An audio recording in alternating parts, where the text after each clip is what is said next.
شاید دوست داشته یا نداشته باشی.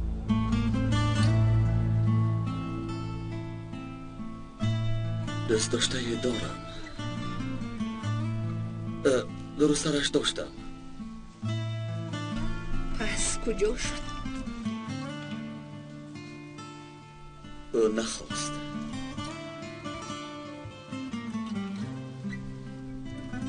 شاید تو نخواسته باشی. او را از همه چیزی دنیا بیشتر دوست می داشتم.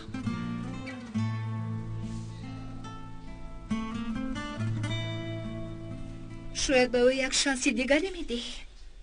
محبت ما مثل دیگران نیست. به بعضی ها شاید گران آید. از این رو مجبور کردن نمیخواهم.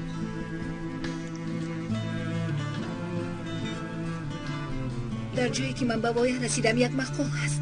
اسب را برای یک بار افتیدن سرش را نمیبرند. همه کس حق فرصت دویم را دارد به فکرم.